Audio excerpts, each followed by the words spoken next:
ജൻസികൾക്കും ഇഷ്ടം ശ്രീരാമ ഭഗവാനും രാമായണവും. മഹത് ഗ്രന്ഥം പകർന്നു നൽകുന്ന പാഠങ്ങൾ തലമുറകൾ എത്ര കഴിഞ്ഞാലും മാറ്റമില്ലാതെ നിലനിൽക്കുമെന്ന് തെളിയിക്കുകയാണ് ഇന്നത്തെ ബാല്യകൗമാരകളും. സനാതന പാഠശാല കോട്ടയത്ത് സംഘടിപ്പിച്ച ശ്രീരാമരാജ്യം 2026 രാമായണ സംഗമത്തിൽ കുട്ടികളുടെ സജീവ പങ്കാളിത്തം ശ്രദ്ധേയമായി.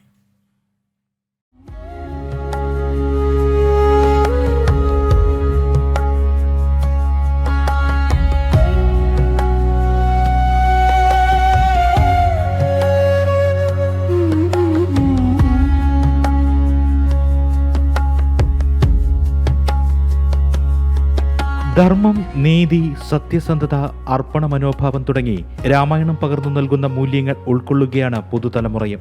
തങ്ങളുടെ ജീവിതത്തിലും വലിയ പാഠങ്ങൾ രാമായണം പകർന്നു നൽകുകയാണെന്ന് പറയുന്നു പുതിയ തലമുറയിലെ കുട്ടികൾ. രാമായണം ഞാൻ പഠിച്ചുകൊണ്ട് തന്നെ അതിൽ നിന്ന് എനിക്ക് കുറേ കാര്യങ്ങൾ മനസ്സിലാക്കാൻ സാധിച്ചു. നമ്മൾ നമ്മുടെ ജീവിതത്തിൽ ധർമ്മം പാലിച്ച് സത്യത്തോടെ നമ്മുടെ ജീവിതം മുമ്പോട്ട് കൊണ്ടുപോകണം. അങ്ങനെ ഇഷ്ടംപോലെ കാര്യങ്ങൾ.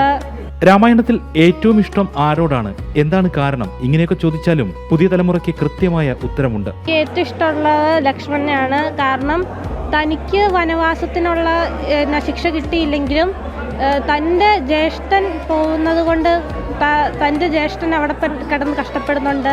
അപ്പോൾ താനും അദ്ദേഹത്തിൻ്റെ കൂടെ പോകണം എന്നുള്ള ആ ഒരു ഇതെനിക്ക് ഇഷ്ടപ്പെട്ടത്. രാമായണം പുതുതലമുറയിലേക്ക് എത്തിക്കണം, ആ മൂല്യങ്ങൾ അവർ ഉൾക്കൊള്ളണം. ഈ ഉദ്ദേശത്തിലാണ് സനാതന പാഠശാല കുട്ടികൾക്കായി നിരവധി പരിശീലന പരിപാടികൾ സംഘടിപ്പിക്കുന്നത്.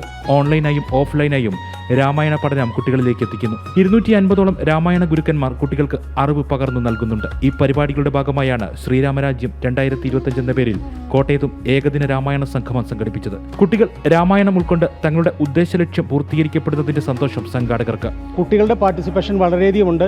ഏകദേശം 200ഓളം കുട്ടികൾ നമ്മളിപ്പം പാരായണം നടത്തി കഴിഞ്ഞു. ഇനിയിപ്പം മുതിർന്നവരുടെ പാരായണം ഇപ്പം നടന്നുകൊണ്ടിരിക്കുകയാണ്. ഏകദേശം നമ്മൾ 380ഓളം പാർട്ടിസിപ്പൻസ് ഇപ്പം നമ്മൾ ഈ ഒരു ശ്രീരാമരാജ്യം എന്ന് പറയുന്ന ഈ പ്രോഗ്രാമിൽ ഉണ്ട്.